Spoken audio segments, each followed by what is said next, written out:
saat ini sedang Kapol. terjadi Dayak sedang menjadi tren, ya. Mulai dari kemarin tuh Panglima Pasukan Merah, Panglima Jila, lalu ada tokoh wanita Dayak yang sedang diburu banyak orang untuk bisa berobat lewat tangannya Ibu Ida Dayak. Gimana menurut pendapat Pak Yaakob?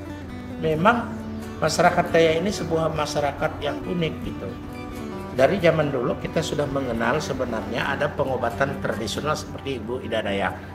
Hanya Ibu Ida Dayak ini memang sangat fenomenal. Kalau zaman dulu pengobatan, ada pengobatan tradisional, tapi pertama tidak terekspos.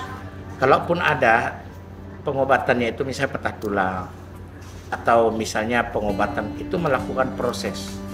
Tapi kalau Ibu Dayak ini saya lihat dalam tanda petik agak spesialis. Ya sesuatu yang ditangani bisa sembuh langsung. Kalau zaman dulu ada juga seperti itu ada orang-orang yang memiliki anugerah khusus, talenta khusus yang disebut dengan orang punya kesaktian begitu. Nah, sebenarnya orang-orang seperti itu biasa aja di dalam kehidupan sehari-hari. Artinya dia menerima karunia. Karunia apa? Karunia penyembuhan.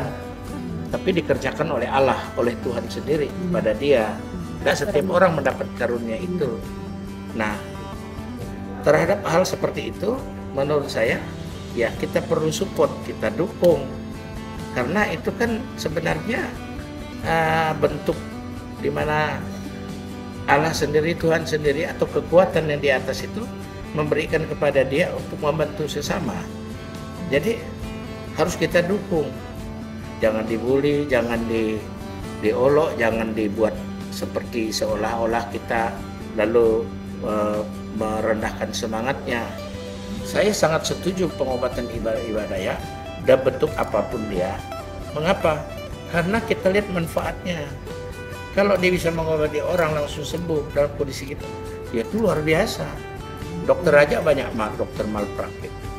Banyak dokter yang salah memberi obat, banyak dokter yang salah melakukan tindakan, banyak orang mati sebenarnya. Dokter ini kan dia berdasarkan ilmu pengetahuan, berdasarkan penelitian dan sebagainya. Ya di dalam dunia ilmu pengetahuan dia melakukan penelitian itu sudah diakui. Nah, tetapi ada mungkin segala sesuatu kan keterbatasan manusia. Paling kita memiliki kemampuan ilmu pengetahuan hanya sepersekian ribu lah dari yang kita ketahui.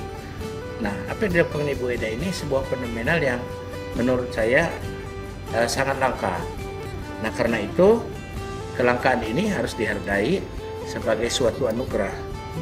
Nah, tidak bisa dijangkau oleh dunia kesehatan, tidak bisa dijangkau oleh akal manusia.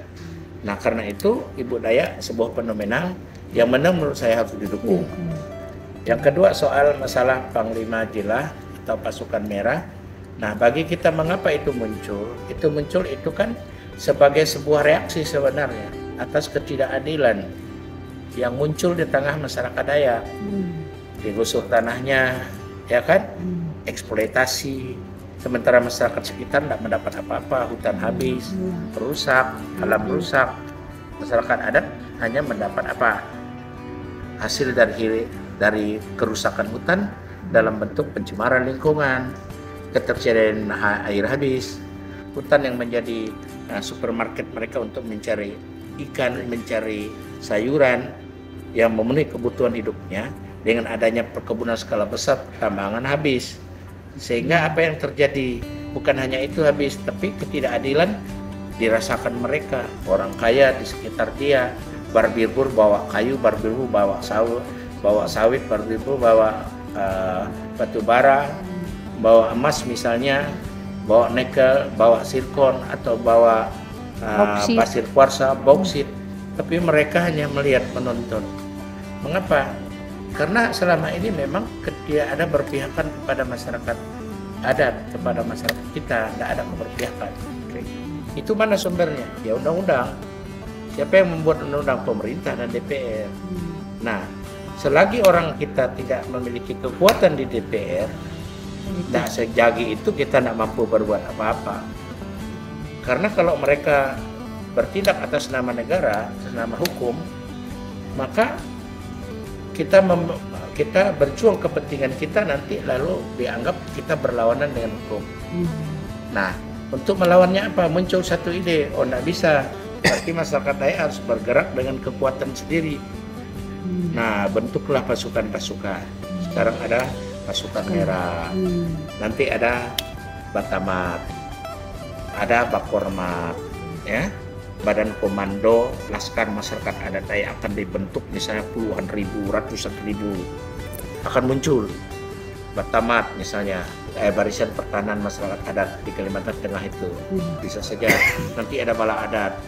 Nah, ini akan membentuk pasukan-pasukan. Tujuannya sama, membela kepentingan masyarakat adat Dayak terhadap itu tadi, terhadap ketidakadilan, lalu terhadap usaha-usaha yang bisa ketimpangan, bisa kerusakan-kerusakan yang dialami oleh masyarakat, ketidakadilan dan sebagainya. Nah, saya rasa seperti itu.